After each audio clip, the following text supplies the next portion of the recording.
There's only war. Oh, I'm covering the war section, I'm sorry.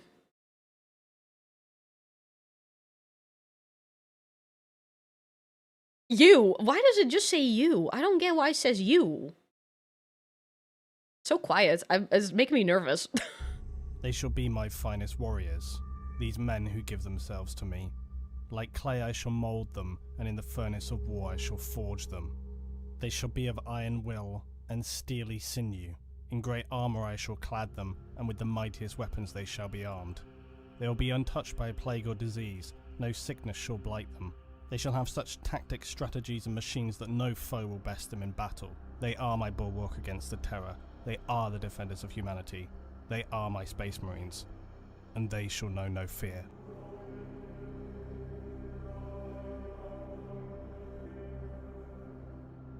A bit quiet? It might be quiet right now. Space Marines are humanity's most elite fighting force. They're the defenders of civilization, but their immense power is forged through a harsh selection process, extreme genetic and body modifications. This grueling transformation kills many recruits, and those who do survive it are left arguably barely human. The conversion from weak mortal to demi-godlike superhuman is one gifted to only a tiny amount of humans in the 41st millennium. And Astartes, when his transformation is complete, will be stronger, tougher, mentally more powerful by factors than an ordinary human. The only thing I know about Space Marines, first of all, it's a gruesome process and it hurts a ton, and just as he said, not many survive it. But I also know that either, what was it again? You join by your free will, or you get kidnapped, or you're forced to, or you have just no choice. Depends on the chapter. Okay. That's also another thing. And while a Space Marine's prime mission is to protect humanity, their physical disparity from ordinary common humans can actually leave many Astartes to look down on these lesser common humans, while others will feel a renewed sense of dedication to protect those who can barely protect themselves. It's important to remember that Space Marines are the defenders of humanity and not the rulers of it. Humans, for better or worse, have been the— Hang on, I'm pausing right there. Because I remember, you guys told me before that Space Marines, they care about humanity, but single humans, they don't give a shit. They don't care. Like, if you're under fire, they might not protect you because they want to save humanity, not you as an individual. Which is that's kind of mean. They just want to save the world, not the person. That's so mean. But also, at the same time, I guess it makes sense, because if you save every individual human, like, that's gonna take a lot of time. Individual means nothing, man. I wish I mattered to them.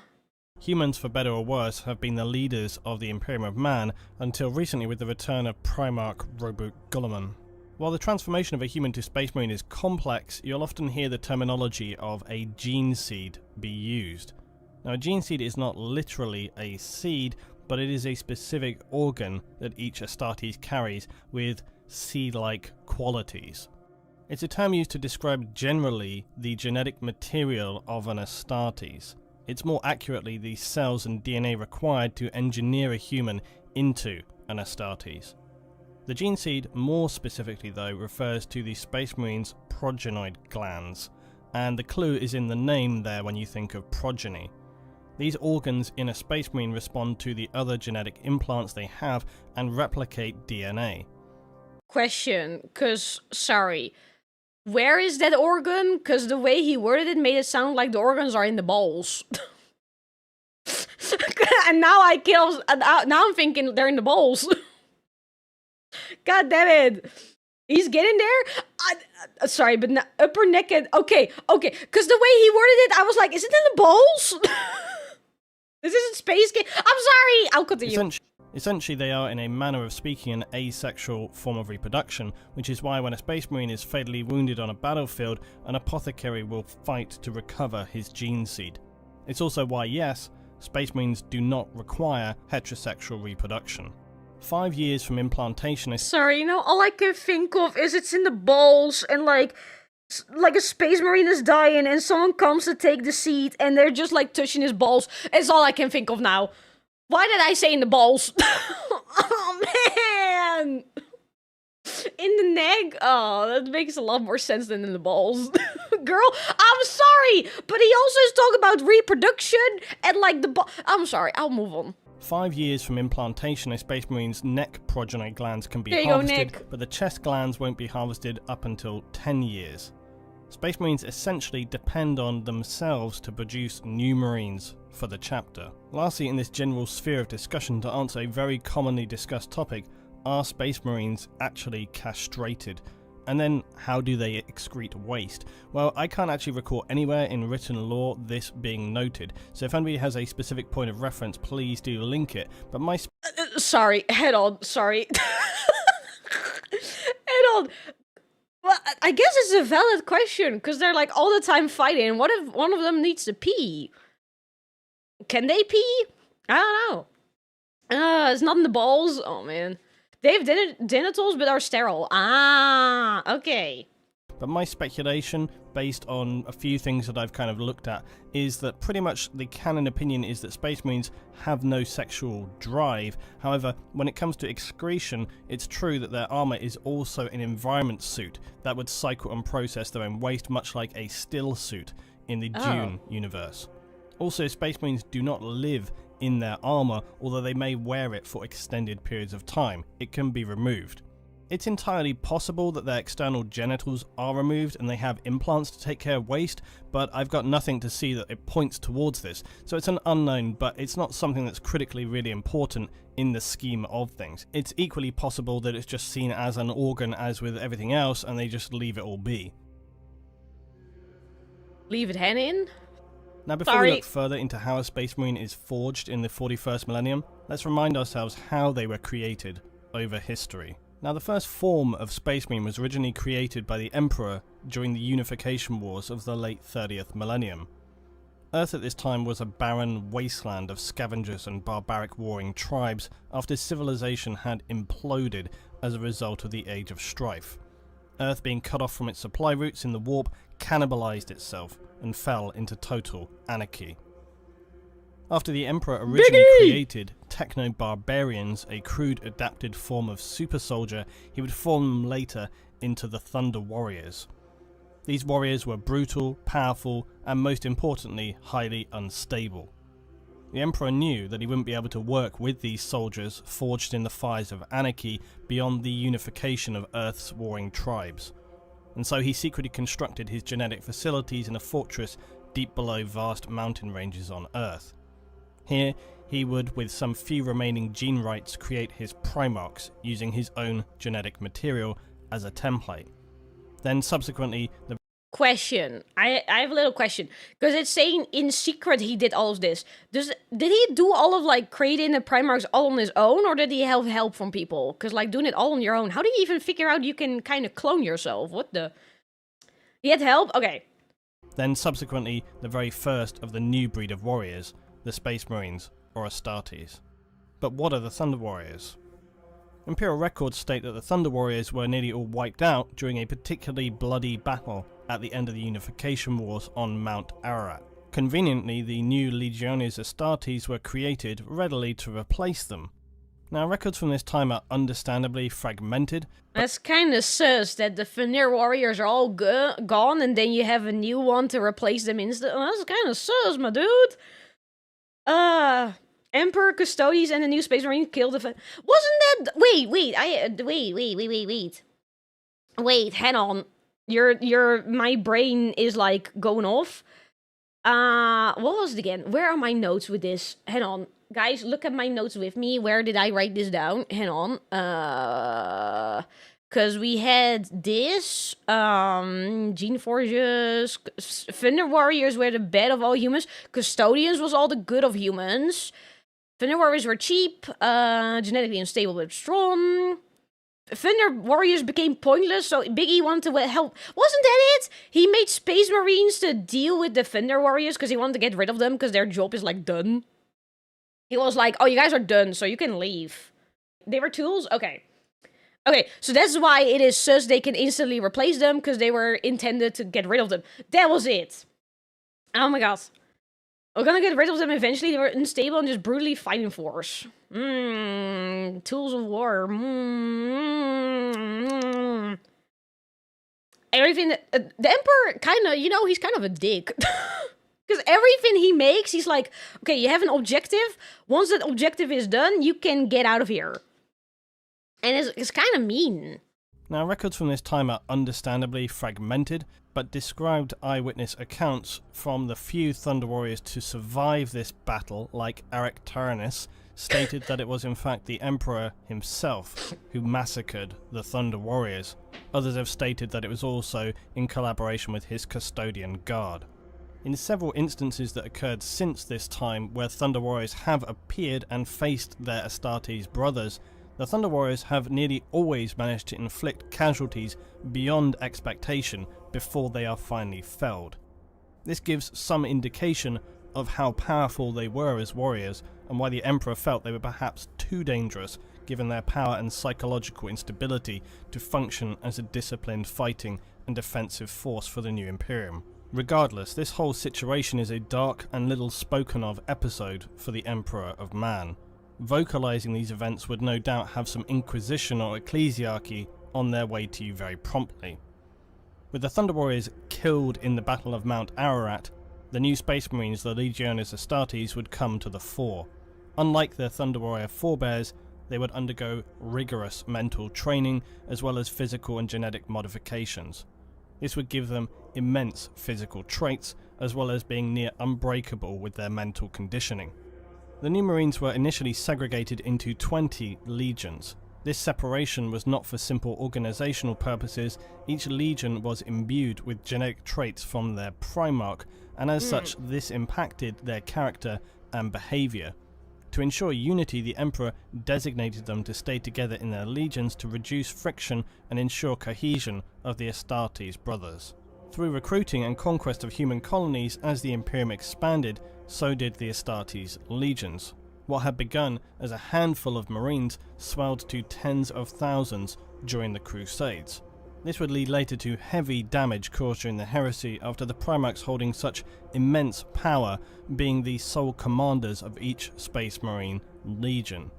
After that period of chaotic incursion, Robo Primarch of the Ultramarines would draft the Codex Astartes, and the remaining loyalist Primarchs would, after much consideration, agree at best that the Space Marine legions be split into chapters. This was to ensure no Space Marine legion could wield the sheer weight of power they had during the Crusades and subsequent heresy. This was known as the Second Founding. Each of these chapters would take a permanent homeworld or fortress monastery in the Imperium. The Codex Astartes states that each chapter would be 1,000 battle brothers in number and manage its own recruitment. A specific development in the creation of a Space Marine was discovered after the Horus Heresy: weaknesses in the gene seed. Now, as I previously explained, the gene seed is the core biological component in the creation of a Space Marine. During the Heresy, Space Marines were created on a massive scale, and as with any biological replication process, if you do this on a large scale, then mutations and errors can occur in this DNA replication. So another result of the implementation of the Codex Astartes by Guilliman was to slow the process of creating a Space Marine, to more closely monitor their genetic material and the material implanted within new recruits to ensure purity and expunge defects. Guilliman would also establish core genetic banks on Terra to ensure a stock of genetics existed. These pure sources would provide new material for the foundings of Astartes chapters and also prevent any further contamination. As previously described, each chapter is responsible for its own replenishment. It chooses where and how to locate potential Space Marine candidates. Many will recruit solely from their own homeworld, but others will reach out to hive worlds of the Imperium to locate powerful and resilient fighters who have shown promise and an unnatural ability in combat, even potentially recruiting from gang fighters in hive cities. Feral planets can also be good for selection, as the humans here are physically tough and have to deal with daily hardships more frequently than some other Imperial planets. Surprisingly, less recruits actually appear from the militaristic worlds like fortress planets, maybe because although knowing the lives of military discipline, they haven't endured the true horror and hardships that come from the rougher ends of Imperial life. Any candidate for a Space Marine will be usually young, between the ages of 10 and 15 years old. Hell, 10? 10 years? They take time to grow? Gotta start them young? What do you mean? Gotta be young to survive the surgery. That's crazy. Between the ages of 10 and 15 years old. Obviously they need to be strong, healthy, and fiercely loyal to the Imperium. Often on worlds where recruitment occurs, young male humans who show exceptional skill or strength are pushed hard to give them the best chance of potential recruitment. Candidates can occasionally be as old as 20, but the full effect of their biological conversions may not be as effective or complete. Standard trials for Space Marine recruitment often involve combat, endurance, perhaps hunting of some extremely dangerous indigenous animal, and for the few who survive the tasks set by the Astartes who are there to supervise, the rewards are beyond estimation. It's difficult to describe just how revered Space Marines are to ordinary citizens of the Imperium. While they wouldn't be directly worshipped, they are certainly individuals with godlike reverence and awe. Many humans in the Imperium will go their entire lives without ever even seeing an Astartes, and they may only arrive on an Imperial planet once in a generation. On some worlds they are even somewhat mythical. So for a family on an Imperial world to have their son chosen for Space Marine recruitment and candidacy would be an honour beyond imagination. But from some perspectives, bittersweet, in as all likelihood they may never see them again once they have been accepted, and in very high possibility will probably die in later processes. But it's nonetheless the highest honour to serve the Emperor and the Imperium in this way, and would no doubt lead to adulation, even possible special treatment for families after the fact. Ordinary citizens understand that to be accepted for the conversion to the Astartes, the Emperor's chosen warriors, is nothing short of becoming a demigod. Then again, you could just as easily have been recruited from a hive world full of daily extreme violence, and your gang was just forcibly made to participate in the trials, and you were simply the only one left alive at the end. So that's your flip side of the coin. Pray you never seek acceptance to the Grey Knights. I'll cover that later. Despite all the physical and mental requirements for candidacy, another element is spiritual purity. In the 41st millennium, Imperial society is heavily religious, worshipping the God Emperor, and most importantly decrying the ruinous powers of chaos. Chaplains and the ecclesiarchy will continually monitor society around Astartes' recruitment sources to ensure that there are no signs of taint by the dark forces of chaos. That's kinda sick. That they're like, oh, to make sure no one is chaos, we're just gonna like look around. I'm assuming that this is where the moment of like no one is innocent comes in. If they have a suspicion, they're just gonna take you, even if you're innocent, because who knows, maybe chaos is there behind your back, just watching you sleep. Who knows? Grey Knights also make you fight a daemon as initiative. What? That is kind of scary. Oh my god. With the easy part over, the selected candidates, now known as aspirants, will begin the ritual process of becoming a Space Marine. This may be a formal process of reciting scripture, or it could involve further trials. These could take place on the homeworld, or result in immediate departure for the aspirant. Each chapter has their own private and guarded initiations. Some of these can be heavily traumatic, and are usually significantly harder tests designed to break those who show even the smallest cracks of weakness. These trials for the young aspirants may even include ritual slaughter, scarification, even amputation and bloodletting. It's all designed to prove their Hang on, quick question. What is bloodletting? What is that? What does that mean? Nearly dying? What the? Okay. Letting blood out, intentionally bleeding. What, do they get strapped to a chair and they just have like, they just get... You know what? Hey, as soon as they strap me on a chair, I would probably show weakness. I would probably instantly show weakness. That's why I'm glad we're not in this millennium, or this is not real, right guys? You know? It's all designed to prove their commitment, loyalty, and unwavering faith in the Astartes chapter. Unsurprisingly, some aspirants do not pass this phase of testing, physically or mentally. Aspirants will continue periods of testing and examination as well as actual live combat during their period as a recruit for the Space Marine chapter. and some of these trials may be cleverly disguised as coming-of-age rituals, other celebrations some more combat-based.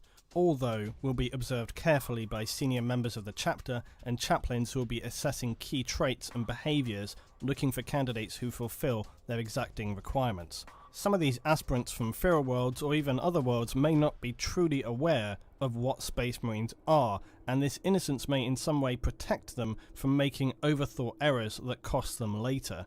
Still, some chapters actually take little interest in these early stages and will only actually become involved later once aspirants have been further thinned down. The whole process is a physical and psychological minefield. Some challenges could be unachievable, while others the simple act of survival is enough to merit approval to progress to the next stage. All the tests put to Space Marine aspirants are designed to test every element of their being to the limit and expose any weaknesses that are present, as well as learn about how they handle and make judgments on situations they are presented with. While the recruit... Okay, so like, this is just the beginning, and I already think this is kind of fucked up. And this is like the beginning. This is not even, like, this is, like, there's more trials and more... Oh my god, I'm scared. They have you kill people too? What? Okay. Okay, what, are you told to, like, is it just random people, or are they testing, oh, can you, like, kill your mom? In the universe, by the way. Paper 40k, children, knife other, oh my god. Wait till they add organs? Of course it gets worse, it's f***ing Warhammer. Of course it gets worse. Why would it not get worse? That's Space Marines for you? Man. Who followed this? While the recruitment age for these aspirants is undoubtedly young, it's worth remembering that the nightmare environment of the 41st millennium is undoubtedly very harsh, and so growing up and becoming an adult quickly is something which many learn to do, and so their age shouldn't necessarily dictate your judgment of them based on our current period in time. Standard Astartes trials for these young recruits can include knowledge of self. Astartes look at recruits' mental strength equally to the physical. The horrors they will face in their lives as a Space Marine, despite later conditioning, require the strongest character in a recruit to be successful and worthy. They may use a chapter librarian to impose psychic horrors on a recruit to see if they survive the nightmares they are forced to witness. He may be forced to take drugs and face the worst parts of his own psyche. The stress and trauma of this trial can often physically affect their bodies as well, so in many ways this becomes the ultimate test for recruits. Completion of this trial will undoubtedly fundamentally alter the young recruit forever. Some chapters, like the Imperial Fists, consider this kind of mental testing especially important, but do so by exposing their recruits to literal physical pain, and we use devices like the subtly titled Pain Glove. These hook into the nervous system of the recruit and inflict horrific pain, but also maintain their consciousness well past what a normal individual could handle. The result will either be a mentally toughened but probably scarred individual, or a complete mental breakdown and death. An obvious and... Hang on, and sorry, this is really f***ed up. Making the most loyal and perfect killing machines who would obey any order, including killing, is okay. Well, then does that make it make sense? How? Okay, question. Because I have a question. This entire trial and training and everything, how is this not secretly praising one of the Chaos Gods? I'm sure Slanesh is like, hell yeah, do your pain glove stuff, my guy. Slanesh is just watching these trials and is like, yes, keep going. Oh my god, this is my favorite part of the trial. Oh my god. That a lot of systems in Imperial are the outcome of Chaos God plots. Oh wow. An obvious and standard test for many recruits is exposure. Most worlds of the Imperium have unforgiving environments, and so sending out recruits into these wastes with little to survive with is an easy way to tell who is strong enough as a candidate. Space Marine apothecaries can rebuild damaged individuals, so the test is less of can you survive without consequences, and more simply, can you survive? Many worlds are severely irradiated, frozen wastes, toxic wastelands, or ashen wastes, where planets have suffered total ecological collapse. Alternately, a planet could also be a literal jungle full of horrific creatures, small and large, ready to tear you to pieces or just melt your face off. As stated, the test is simple: survive for a set period of time. It will also likely involve some object of crossing a distance from A to B, so as to avoid recruits just digging a hole somewhere and sitting in it until time has elapsed. You know, I think I would do that. If they're like, oh, you need to survive a week, I would just find a cave and I'll just sit there. Time to report Togi to the Inquisition. That's fine. That's fine. I don't want to go through this. I'm too old for this anyway. I would not survive this, because I'm already too old, according to them. Some of the tests could well be impossible to complete, and are simply assessing who can survive longest or travel furthest before dying or near death. The Ultramarines and Space Wolf chapters are known to favour exposure testing. A fairly self-explanatory trial, recruits are pitted against one another in one-on-one combat. When the last few remain, the assessing Astartes will usually halt the assessment. The type of duel could vary between armed or unarmed combat, consecutive combat, or recruits switching out on completing rounds. There is one constant though, and that is it's always a fight to the death. Again, apothecaries are able to heal most ordinary human wounds with ease, so these fights are often fairly no-holds-barred brutal affairs. Amputation and heavy trauma being the norm. Unsurprisingly, duels are the Blood Angels trial of choice, but others such as Dark Angels, Imperial Fists and Space Wolves also put this trial to their recruits. War is life in the Imperium, and although some worlds know this more than others, planets used for recruitment usually have some form of regular combat going on. This trial is less a trial and more a means of assessing potential candidates. Astartes may have observed headhunting particularly strong champions, or they may watch them from orbit, observing infighting between tribes on Imperial Feral worlds. For some reason, I thought for 2 seconds, oh, the duel doesn't sound that bad, until he said, like, it's bloody and to the death, and you probably get healed, and then you need to fight again. Oh my god. If Salamanders go into an active volcano. Oh yeah, why not? What's next? You're gonna tell me they get flown into a black hole? They do for 1 hour. Sure, why not? Man, I'm scared of the rest of the video. How? Oh my god. It's a boys club? Oh, I forgot this is a boys club, Finn. Never mind. I don't need to worry about anything. It's a boys club, Finn. Oh my god, guys, have fun. In this trial, recruits are tasked to head out into their homeworld and slay a beast for causing chaos or harm to their world. Many Imperial worlds host highly dangerous life forms or worse, orc infestations. The recruit must go out alone or sometimes in small groups and return with their captured hunt often alive. With these group hunts though, the nasty twist is that there can only be one successful recruit, so they could turn on each other, break off alone to achieve or steal victory. I personally question the validity of this test. Fighting to the death to show strength over others seems plausible, but setting out in as a group but then betraying other recruits seems to go kind of against the traits Astartes look for in recruits.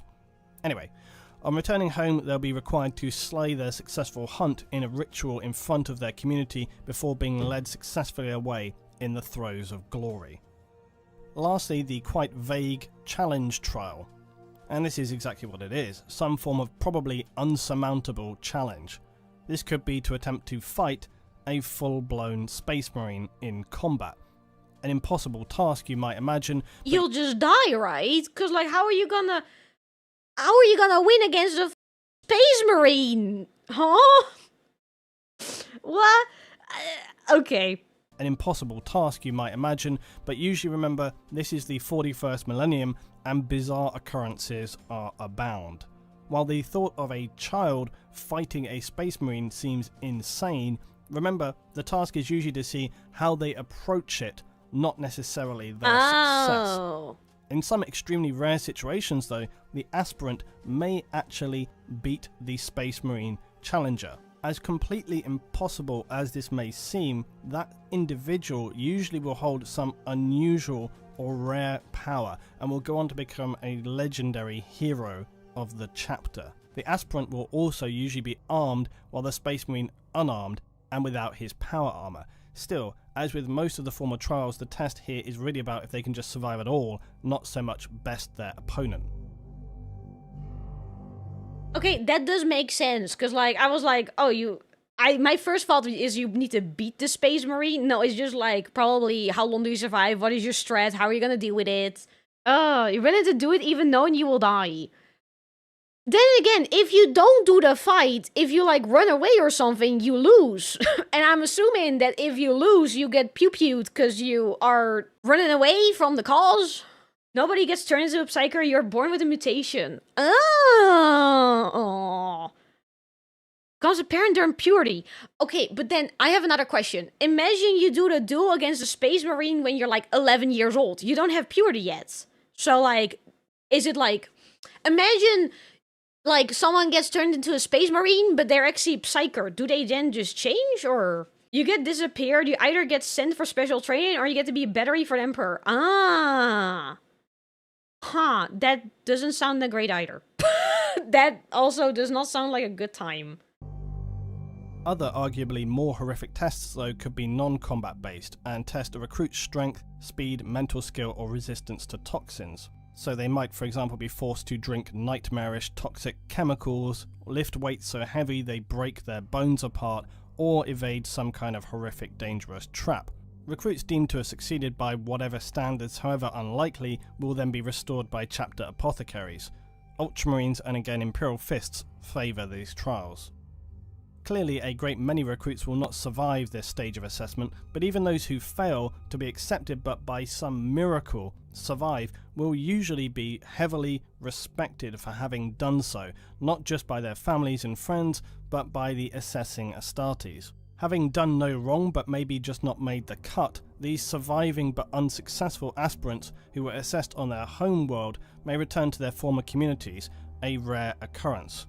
Or they may continue on to serve the chapter as a serf, a menial but loyal servant who takes personal care of, say, a marine's armour and weaponry. Those returned to their homes are extremely few, but surprisingly are not perceived as failures. It would be made clear to all that having just survived, they have shown sheer strength and integrity as an Imperial citizen. They would then likely go on to become a strong leader for that world as Imperial Guard, Planetary Defense Force, or some other leadership.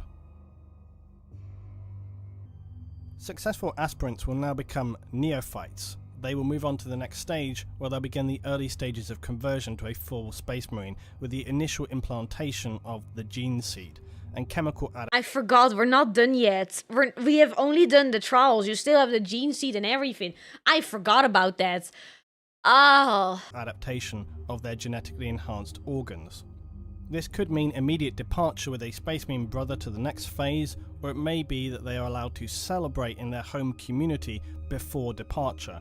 A very huge moral boost for the Imperial community there, and also to help reinforce Imperial values and loyalty. To be able to say your community gained a successful Astartes recruit is no small thing, and statues, paintings, songs and stories will be told for many years, if not generations to come. Neophytes will be expected to engage in training for combat as well as other mental training, as well as following chapter lore. If a Neophyte should break chapter lore through ignorance or unthinkably by deliberately doing so, they will expect severe punishments. A Neophyte breaking chapter lore will not simply be thrown out, they would likely be mind scrubbed, live out their lives as either, best case scenario, chapter serfs, being menial servants, or worse, forcible amputation and body conversion to life as cybernetic drones and slaves as servitors. Why is it always amputation? Why? The word, I've heard amputation like 10 times this video. Why is it always that? Amputation is increasing. How does amputation increase efficiency? How does that work? How does that work? There are non-required organs for certain tests, not needed could. Okay. Okay, question. I have a question. In Dark Tide, you have those machines that heal you, and it's pretty much just like an upper body and a face, and the rest of their body is just like machine. Is that what happens when, like, is that... What am I trying to ask? Hang on.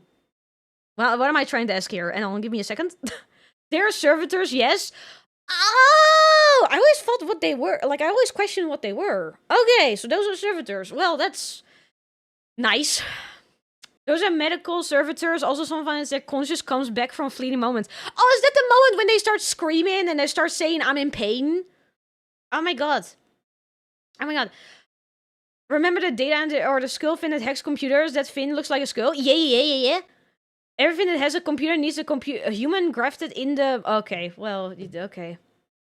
No automatic doors, they are opened by servitors. At this point, what is not a servitor? That's probably a better question. Oh my god. It's a skull because there's a human brain in them. Yeah, sure, why not, you know? Man, this is... Oh my god. And this is just the beginning? Successful neophytes immediately will begin conditioning to be implanted with their gene seeds and relevant genetic enhancements. Space Marines must be male because the gene seed is only compatible with male hormones and genetics. So no, you won't see female Space Marines. The neophytes also need to be tested for compatibility. I'm always kind of surprised that this doesn't happen before the recruitment trials, but anyway, so they're tested for compatibility, otherwise as with organ transplants. Rejection would be fatal for the neophyte. Even with this testing, it can still happen later down the line. They will then further have their mental strength checked before implantation of the gene seed begins, to ensure that they are in no way compromised by the forces of chaos.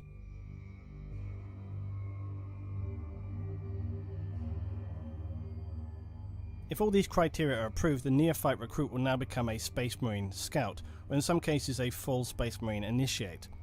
They will live isolated in the Space Marine Chapter's Fortress Monastery on the homeworld, save for any approved missions.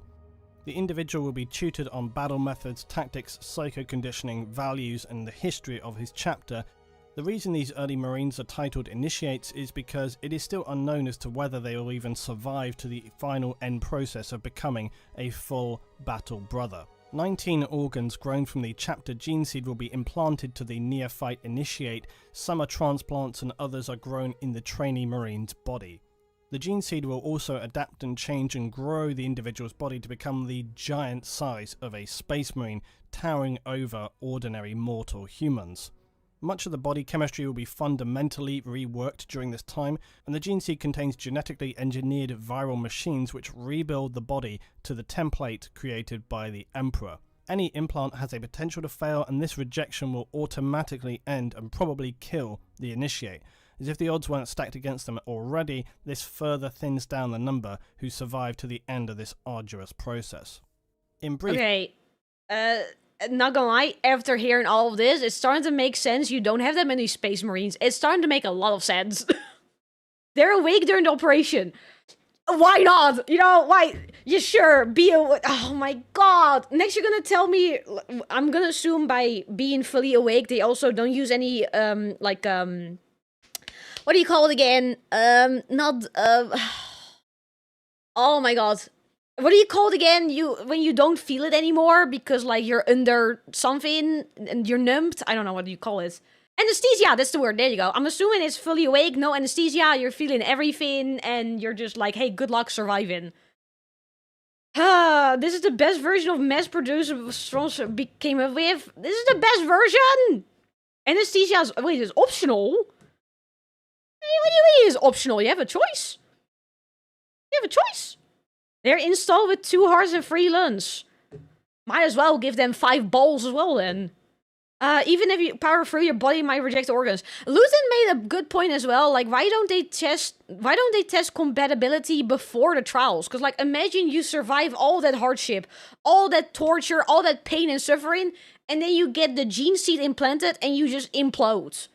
Like, you know, that sounds awful. They do? Wait, do they? He said they don't. This is even through the testing? Oh. Why bother testing? If they're gonna die, they're gonna die. That's a fair point. That's a fair point. Okay. In brief, the 19 implanted or grown organs to become a full Space Marine are as follows. They probably don't want to waste gene seeds.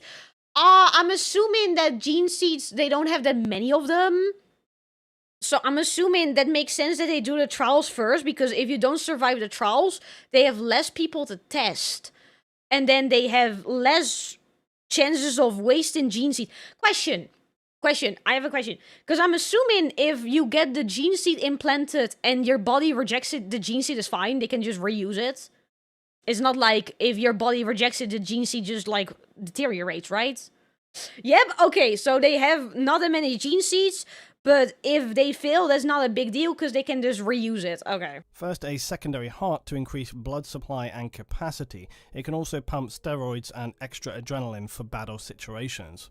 The os modular or iron heart, this strengthens and grows the skeleton of a space marine so that his bones will contain a ceramic-based mineral which is added to an initiate's diet. After a few years, the Space Marine skeleton will be exponentially stronger than a normal human. The ribcage will have become fused to a solid bone plate, providing extra protection for internal organs. The biscopia is implanted within the chest cavity. Now I have a question. Because your ribs, they are separated so you can breathe, so your lungs can expand. But if your bones of your ribs fuse together, how do you breathe? What? Don't think about it too much. Okay, I'm sorry. The biscopia is implanted within the chest cavity, and this increases skeletal muscular development, essentially muscle density. The hemastomen assists in carrying oxygen and nutrients more efficiently throughout the blood. It also assists in regulating the second and third implants. The Larraman's organ is also placed in the chest and manufactures synthetic Larraman cells. These serve like ordinary human blood platelets, but faster and more efficient. When a Space Marine is wounded, they form fully healed scar tissue in seconds, preventing hemorrhaging. This ability can make Space Marines appear invincible as they take wound after wound. Anything other than the most catastrophic of injuries is going to leave them still standing. The catalepsion node is implanted in the back of the cerebrum. It allows Space Marines to avoid the need for sleep, entering them into a form of ongoing coma, allowing their brain the ability to systematically recharge by individual parts at a time. This enables them to stay on duty for hundreds of hours. The seventh implant is the preomnor. It functions as a decontamination chamber above the stomach and will analyze ingested materials, neutralizing any organic or inorganic toxins. It also enables the Astartes to eat materials for sustenance that would kill ordinary humans. The omophagia is implanted in the upper spinal cord. It absorbs information through ingested DNA and RNA related to memories. The purpose is to gain tactical or survival information by eating animals or life forms indigenous on it. Huh? What do you mean eating animals or life forms? Hang on, pause.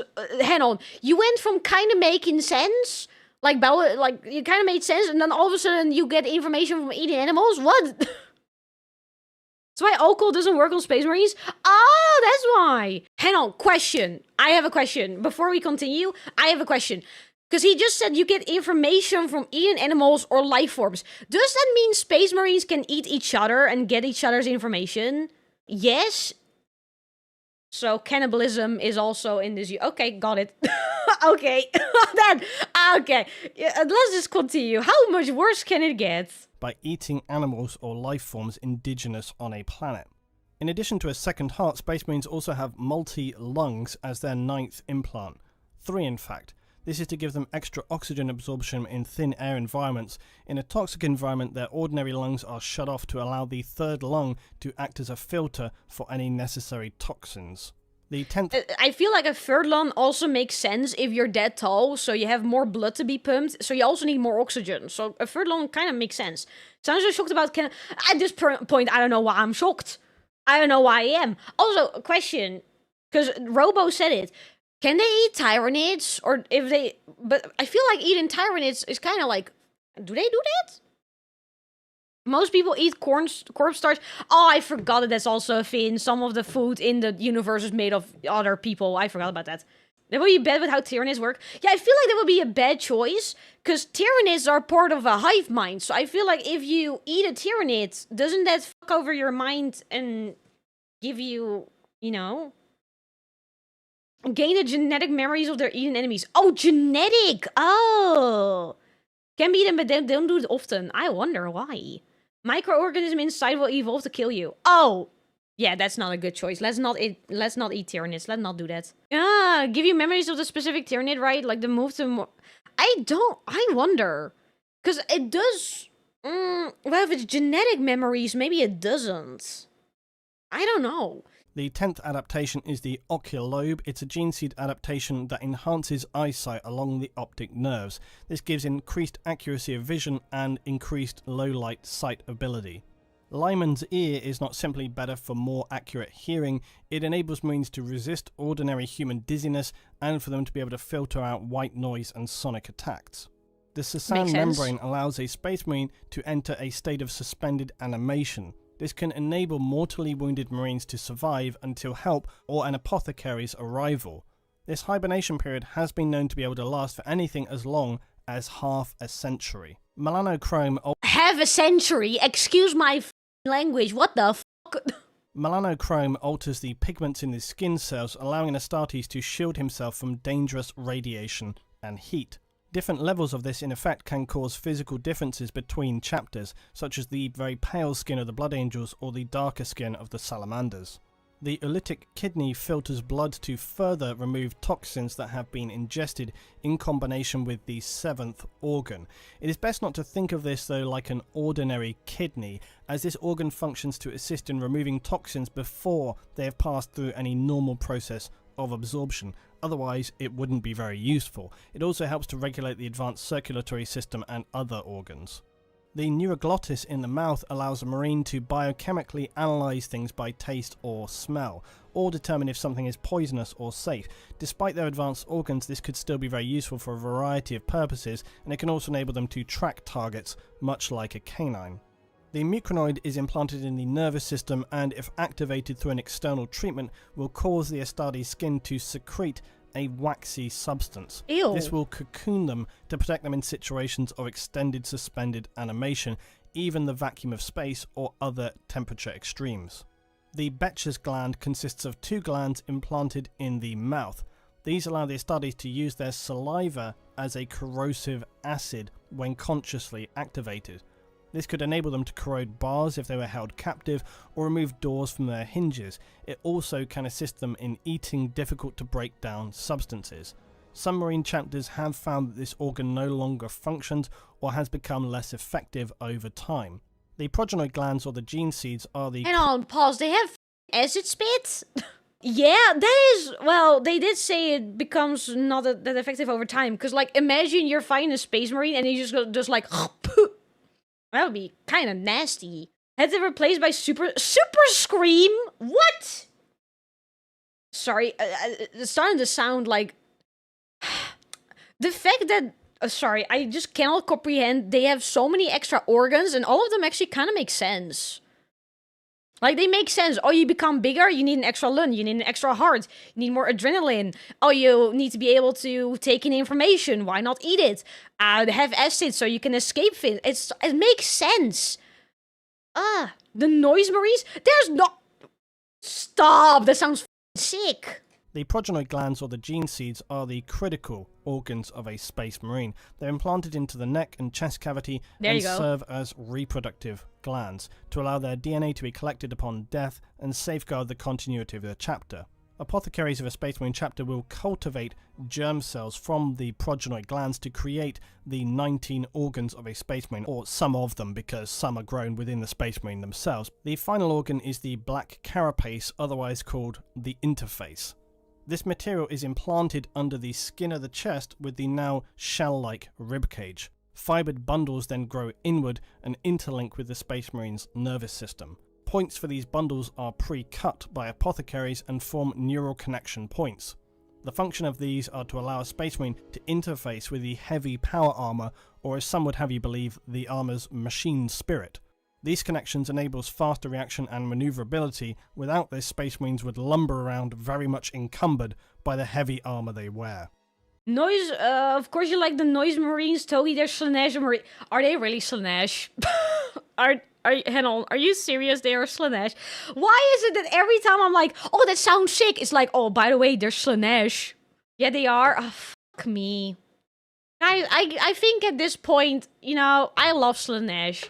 I cannot deny it anymore. Any time I'm like, oh, this looks sick. Oh, this sounds sick. Oh, I like this. It's Slanesh. It's worth remembering that this whole process probably sounds heavily traumatic, but consider that it ideally happens on the young Neophyte who initiates between the ages of about 10 to 12 years old and should be then completed by age 18. Many are going to suffer critical or multiple organ failure during the process. The penalty, or arguably mercy for this, is usually euthanasia, although conversion to a servitor for the chapter is sometimes an option depending on chapters and their needs. Again, for those families who never see their sons again, in some cases it's probably for the best. All they need to know is he's serving the Imperium. Now, more recently, since the involvement of Belisarius' call of the Mechanicum, Primaris Marines are a new breed of superhuman Astartes. Under instruction from Robo Primaris Astartes are only created from the gene seeds of loyalist Primarchs. They contain 3 additional organs, and their gene seed is considerably more genetically stable. Guilliman had instructed Call. Why not? More organs. Let's just keep pumping organs in them. Let's go. Guilliman had instructed Call to develop these new organs with the goal of creating the Primaris. And their additional organs are the sinew coils. This enables the sinew of a Primaris Astartes to be durametallic, contracting with immense force, gifting them extreme strength and his body further resilience. This increased strength will literally enable them to crush the skulls of their enemies with bare hands. The magnifact, and this small lobe is inserted to the brain cortex.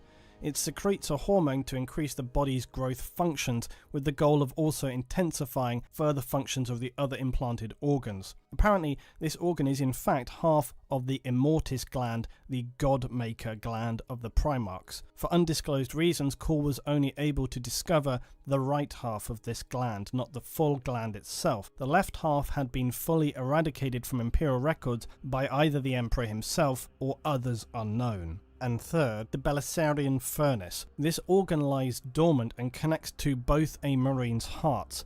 In times of immense physical stresses, it expels chemicals simulating combat stimulants, increasing the regrowth of tissue, bone and muscle. This is a short-term use organ and requires time to recharge after using.